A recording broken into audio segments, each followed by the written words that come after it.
get right down to the topics. This is the M-Bar Show, coming to you live from outside Mount Springs, Florida, and I'm very proud and very thankful, let's use that word instead, for saying that, instead of being in Orange County, Pine Hills. Great experience, though. It humbled me. A little bit about that before we jump into the power rankings of the NFL and the NBA. You know, me and my family went through some tragic times, financially, mentally, never really spiritually, but we're always tested in that area each and every day. It's going to be a great show today. A little bit different than what I'm accustomed to with my faith portion of my podcast, but I have transferred over to Anchor for a lot of that discussion on Bible verses and just my own little testimony, so to speak. And I hope you can go ahead and check that out. The M-Bar Show. You can hashtag it. You'll be able to find me on Anchor, Spotify, Apple Podcasts. I'm just about on every platform. So if you can't find me, then we need to contact Anchor and figure out what's going on. Back on Spreaker, though. I love this app. It definitely helps us get in depth more a little bit with the listeners. I love that about this app. And I know when I was the Young Casper Show, I had a lot of followers and a lot of listens, a lot of downloads, and I'm back. I'm back to talk a little bit of NFL and a little bit of the NBA playoffs that have been very interesting thus far. And I hope that you all enjoy. But we're going to go ahead and hop into NFL power rankings. First and foremost, it's week 1, so there's so much that is different because of the whole COVID and the whole social distancing, and it's kind of weird with the NFL. There's nobody in the stadium. But you know what? It's something that we're going to have to get accustomed to. We're going to have to get used to, because this is like our new normal until vaccines and things get kind of better. But, yeah, it was definitely interesting. And we're just going to hop into the power rankings, and then I'll kind of get in depth and in details with the stats of the different games that took place on Sunday and Thursday and Monday. I love it how there's football like on 3 times a week instead of just 1 time a week. Very glad that football is back. You know, I get a lot of my resources and information from NFL.com. I will put that first and foremost out there. But I mean, it's obvious who number 1 is, and it's the Kansas City Chiefs. With Patrick Mahomes, you know, averaging 6.6 yards per attempt, you know, it's kind of hard to go against this team right now. Obviously, it is the beginning of the year. It's week 1, you know, and they have to stay healthy. But they look really good. They look really good. They played a really great team in the Texans. I'm not going to sit here and sugarcoat it for the Chiefs. And, you know, they made it look real easy. And these Houston Texans are something to, we'll get into them too. They're on the power ranking for sure, even though they lost against Kansas City first week. But we all know Patrick Mahomes, probably another runner-up for MVP again. And Baltimore Ravens, let's just hop into the ranking number 2. They were number 3, so they have gone up. Obviously, there's going to be a lot of up and down with these power rankings, especially in the top 5 in the beginning of the year. I believe it takes till about week 7, week 5, week 7, to when you really know who's going to be the contenders for the Super Bowl. I mean, you can put the roster together. You can put all these pieces together, and it might look good on paper, but if it doesn't reflect on the field and the chemistry isn't there, then there's going to be problems in your ranking. But Lamar Jackson, I mean, what a heck of a talent. And he's still young. That's the whole thing. And I've learned that over the off season, he really focused on the long ball. He really focused on throwing the ball more accurately down the field. And I respect that as a quarterback because I know how this era, this revolution, so to speak, of quarterbacks that can run and the threat that lays upon on the defense. Lamar Jackson is a great example of it, but you have to be able to protect your body.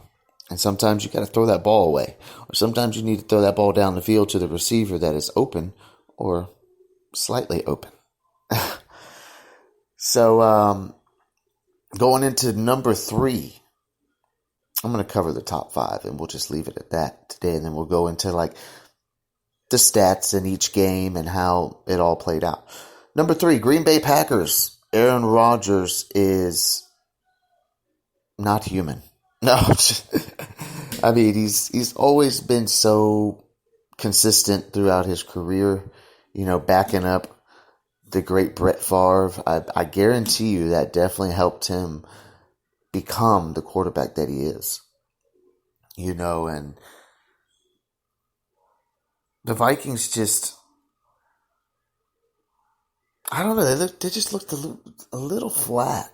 They looked like I stated in the beginning of this podcast, it's week 1, guys. There's going to be a lot of changes. There's going to be a lot of different things that we're all just trying to figure out how we're going to even go about this season, and I hope that we do. And with the Green Bay Packers being ranked number 3 now, they were previously number 8 before the week started. So you see the difference in how teams can climb quickly and go back down quickly between now and week 7. A lot can happen, And ranking number 4, the New Orleans Saints, after beating the Tampa Bay Buccaneers for Tom Brady's first appearance in a Tampa Bay Buccaneers uniform, and they played a great team. A team that led by Drew Brees, and the chemistry there is already there. This is a Super Bowl caliber team. Hands down. And a lot of the shortcomings from bad referee calls in the past, I have a feeling that this team is going to go really deep into the playoffs this year. And another team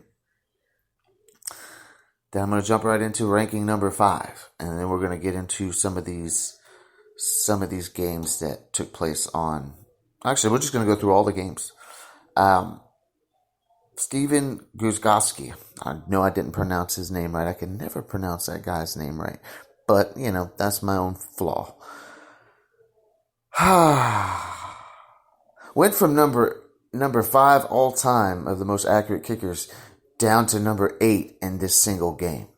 I read that in an article, and that is crazy. To lose 3 spots in most accurate kickers of all time in just one game. That just goes to show how important that position really is. It really is an important position that a lot of people just don't really care for. And there's going to be some jobs out there for real. Because it's, especially with Steven, he's been around so long. He's been legendary with the New England Patriots. I believe he even played for the Indianapolis Colts as well. I could be wrong. But there's just so much difference now with not having the crowd and, the concentration, the accuracy. It's just, that's always plays a part, but now it's different. It's really different. And I hope that he gets, because I kind of like the Titans. Ryan Tannehill being the former Miami Dolphins quarterback. Anybody that knows me well knows that I am a diehard Miami Dolphins fan. A shout out to the Miami Heat for winning game 1. We'll get into that a little later in this podcast as well. But Tennessee Titans, they have a great coaching staff. They have a great running back in Henry. Oh my goodness, that guy he's something. And he kind of had I wouldn't necessarily say a bad game. He just had a game that he got 100 yards, but it just didn't seem, when I saw the highlights, it just didn't seem like the same Titans that were contenders for the Super Bowl last year. And that's just going more into what I'm saying, and I'll probably say this again, is it's week one, guys. It's week one, and what we need to understand is that there's a lot going on in this whole restart of everything. I know we had a restart of the NBA, and this is just the NFL, and it's just now week one, so it's not continuing. But what I want to go through now is the scores and a little bit of the stats, just so we can see where we're at week one and just take it from here. Each week, I'm going to break down each team and see by week 7 if I can have my prediction of who will play in the Super Bowl. And we'll take it from there. So that I'm just sitting here watching this little Madden thing. It's pretty cool. They're showing like next week's Cincinnati. Well, it'd be Thursday night actually. Tonight, isn't it? Oh, today's Wednesday. Okay. Bengals versus the Browns. The Battle of Ohio. Used to live in Ohio by Cincinnati, so I'll probably be rooting for more Cincinnati with the addition of the new quarterback. I believe he's going to be something special. Just like with the Miami Dolphins, they need to go ahead and put number 1 in. No doubt, no shame or no doubt towards Ryan Fitzpatrick, but it's time to let the rookie come in and take over. You can't score 11 points, and especially against the Patriots, which we'll get into that, and think you're going to win. It's just not going to happen. Especially with Cam Newton now with the quarterback, again, elite quarterback that can run and throw. So we're going to jump into it with the Texans versus the Chiefs. Like we stated with the power rankings, Chiefs are obviously number 1 and probably will be number 1 for a while. A long time. So let's jump into that real quick. We got, let's see, I've probably been putting my hand on the mic the whole time, but that's all right. A little rusty with the whole sports. But that's okay. And the stats for Kansas City and the Houston Texans.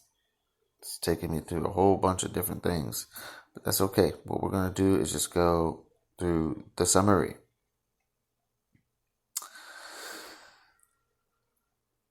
See, we don't need to have all that. So, just go down to kind of like a replay of the game. The final score was 34-20. It wasn't really even that close. But Houston starts with the touchdown. 9 plays, 80 yards, 5 minutes. And Patrick Mahomes comes right down.